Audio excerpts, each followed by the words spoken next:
The majority of you are likely aware of the deity Odin as the father of Thor. Anyone who is a fan of the Avengers will have no trouble recalling this legendary historical character. However, Odin's actual depiction is quite different from what you would see in comic books and movies. In fact, it is so different that you might start questioning the creative depiction of him in today's filmography and games. But before we unravel his real story, we'd like to thank our sponsor for this video, NordVPN. Staying safe online is an ever-growing difficulty, and you could be exploited by hackers. NordVPN allows you to change your IP address, making you harder to track, securing your privacy. So get NordVPN and browse safe. Now, let's begin with our video. So the ruler of Asgard and the Aesir gods, Odin, also referred to as the All-Father, is the Norse god of the sky, war, death, wisdom, poetry, and magic. He was shown as a towering, elderly guy with a beard and just one eye, and was frequently seen with a spear, a cloak, and a hat with a large brim. He is also pictured wearing the Draupnir,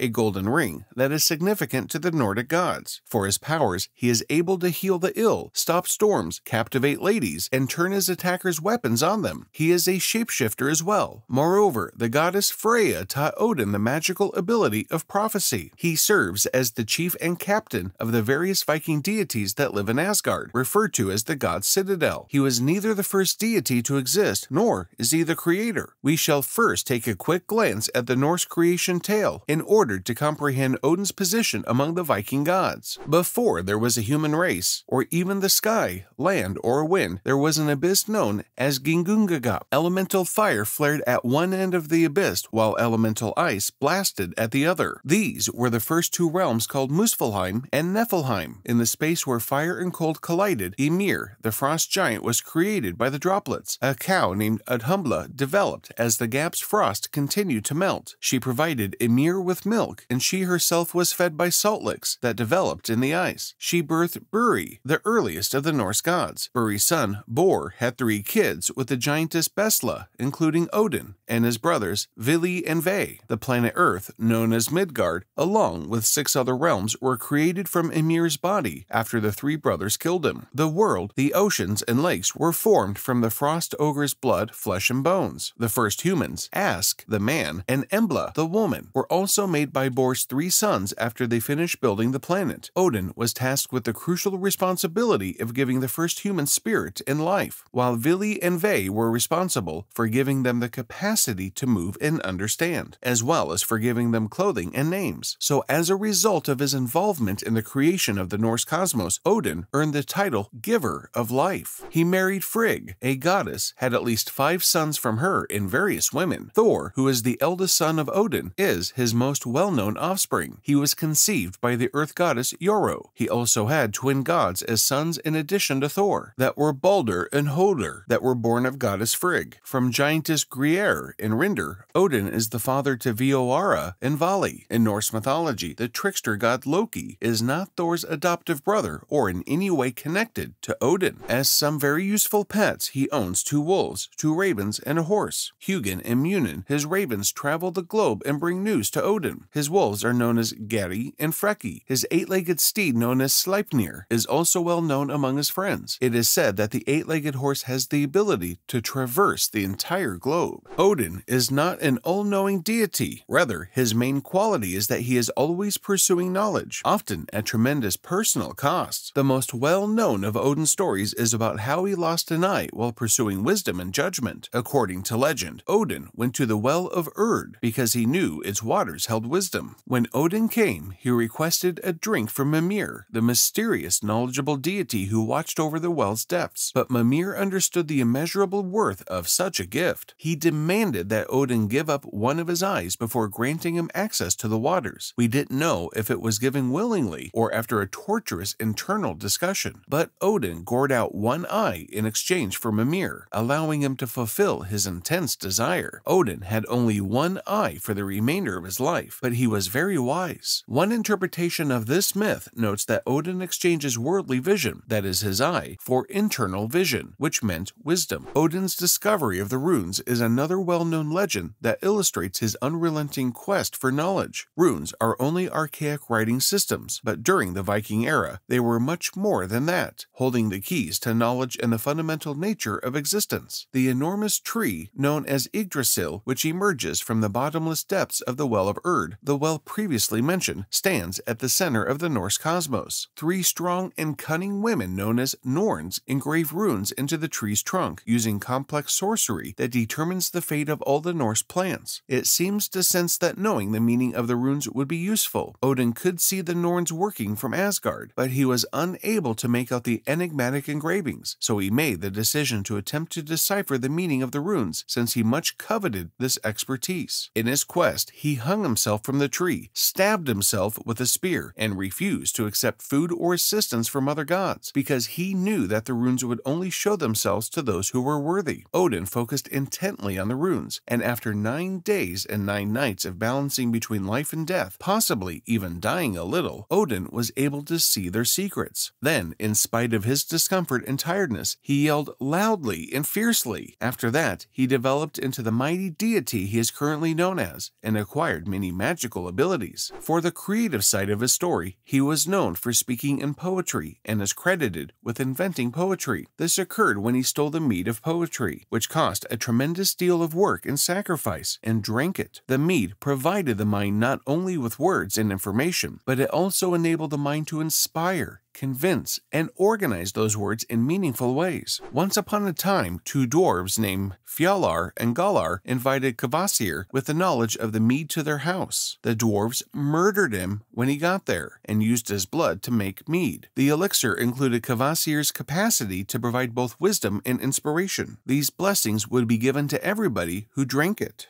As a result of their continued misfortune, the dwarves were eventually obliged to surrender the mead to a giant by the name of Suttung, who concealed it behind a mountain. Odin was aware of the overall course of the meadow and set his eyes on doing whatever it needed to discover and drink the mead because, above all things, he craved insight and understanding. Odin's first action was to visit Baugi, offering to carry out the tasks of his 9 servants in exchange for a sip of the mead. Interestingly, he himself killed them so he could make this offer.